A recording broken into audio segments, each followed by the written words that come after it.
Nouvelle semaine, nouveau sujet, j'espère que tu vas bien et que tu as la forme. Aujourd'hui, ce qu'on va voir, c'est comment arrêter une bonne fois pour toutes de procrastiner. C'est parti!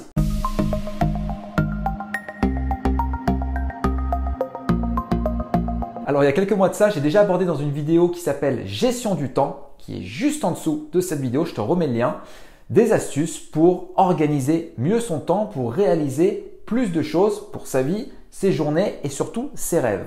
Et ce qu'on va voir aujourd'hui, c'est que, évidemment, je vais te donner 3 astuces, 3 conseils que je m'applique à moi-même pour arrêter une bonne fois pour toutes de procrastiner. Donc, reste bien tout le long de cette vidéo parce que ces conseils que je te donne, ça peut vraiment changer la vie. Comme on dit en anglais, c'est un game changer et ce sera que du bonus, du positif pour ta vie, pour avancer dans tes projets. Alors déjà, procrastiner, c'est quoi? C'est de remettre au lendemain ce qu'on peut faire le jour même. Il y en a, ça va être le sport, il y en a, ça va être de faire le ménage, il y en a, ça va être de rechercher un emploi. Ça concerne plein de choses. Et ce que je peux remarquer par rapport à toutes les recherches que j'ai pu faire sur le sujet, parce que je prépare de temps en temps mes vidéos, c'est que l'être humain, et même moi je me mets dans l'eau, quand on n'a pas de plaisir instantané, tout de suite dans ce qu'on fait, dans les tâches qu'on produit, on va avoir tendance à repousser ce qu'on fait. Donc, comment faire pour une bonne fois pour toutes, court-circuiter ce qu'on a dans notre tête, le fait de tout le temps repousser, qu'est-ce qui se passe? Absolument rien ne bouge et donc nos projets ne bougent pas et surtout, il va y avoir un impact sur notre morale, sur notre humeur et inconsciemment, ça va jouer sur notre comportement et on va se sentir beaucoup moins en énergie parce qu'on ne réalise pas de choses et on tourne en rond en quelque sorte dans sa vie. Donc rien n'avance. Donc évidemment, il faut rester dans cette action. Et en fait, je me suis aperçu que dans ma vie, il y a 1 an de ça, que ça me posait un énorme problème parce que j'avançais pas comme je voulais, à la vitesse que je voulais. Et c'était dû à quoi? C'était dû donc au fait de remettre toujours les choses que je devais faire le jour même à peut-être 2 jours, 1 semaine ou peut-être le mois suivant. Et qu'est-ce qui se passe? On oublie ce qu'on a à faire.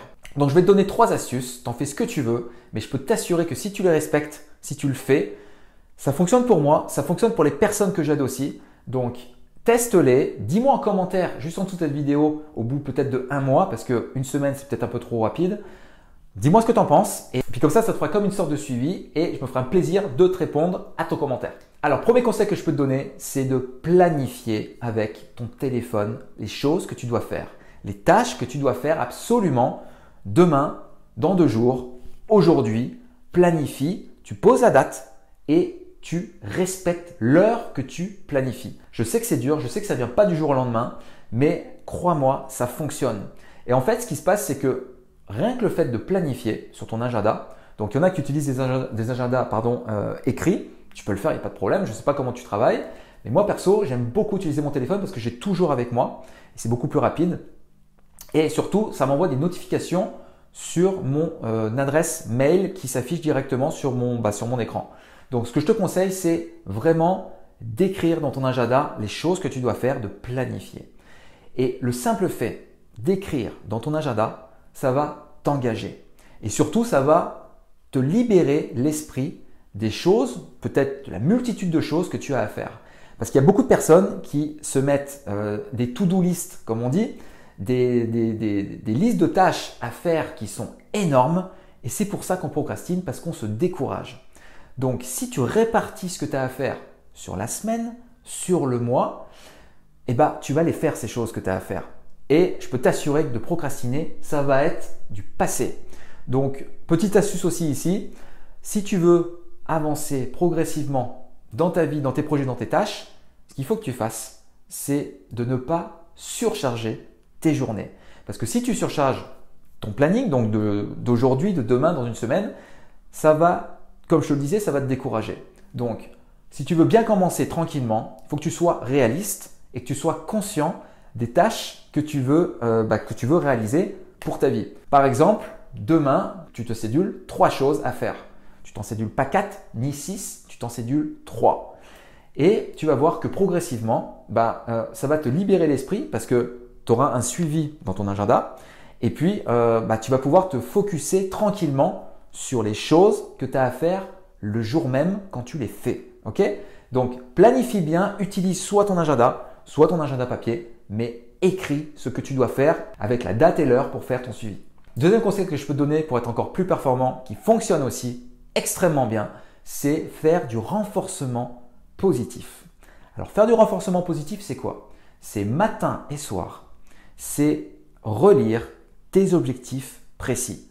Donc tu dois absolument lire tes objectifs que tu t'es fixés dans la semaine ou pour le mois. Je ne te conseille pas de faire plus loin. Alors après, tu peux faire des objectifs au trimestre, aux 6 mois, à l'année si tu veux. C'est beaucoup trop loin, je ne te conseille pas. Mais relis tes objectifs à la semaine et au mois, tous les matins et tous les soirs. Ça va te faire garder ton cap et à chaque fois que tu vas donc fouler le sol le matin, donc tu vas poser ton pied au sol le matin quand tu te lèves de ton lit et à chaque fois que tu vas rentrer dans ton lit, qu'est-ce qui va se produire? Il va se produire que tu vas avoir la tête libérée et surtout tu vas être serein pour tes journées et quand tu vas t'endormir. Et je parle aussi souvent de mantra. C'est important que tu choisisses un mantra. Moi par exemple, le mien c'est « Vie, souris, sois invincible ». C'est mon mantra, c'est celui que j'utilise très souvent, je me le répète très souvent dans la journée. Le matin, tu peux l'intégrer aussi dans tes objectifs, donc tu peux le relire à voix haute. Et le soir aussi, tu peux l'intégrer dans tes objectifs et le relire aussi à voix haute. Donc, objectif plus mantra, ça va faire un renforcement positif. Et crois-moi, tu vas arrêter de procrastiner parce que ce qui va se produire, comme je te le disais, c'est que tu vas être dans la productivité, tu vas être dans l'action, tu vas faire ce que tu as à faire pendant tes journées et le soir, quand tu te couches, tu vas être fier de toi et tu vas voir ton évolution progressive. Donc, c'est que du bonus, c'est que du bonheur. Donc, fais ça, du renforcement positif et je te jure, c'est quelque chose qui fonctionne énormément. Je l'applique depuis plusieurs mois, ça fonctionne beaucoup et honnêtement, je vais te dire de ne pas l'essayer.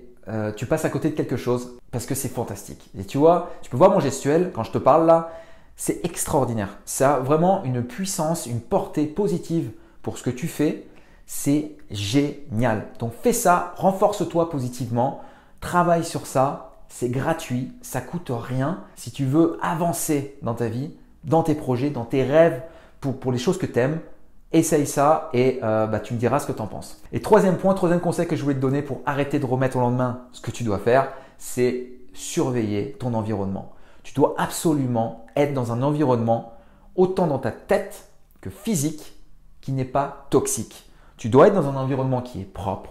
Tu dois être dans un environnement qui te rejoint.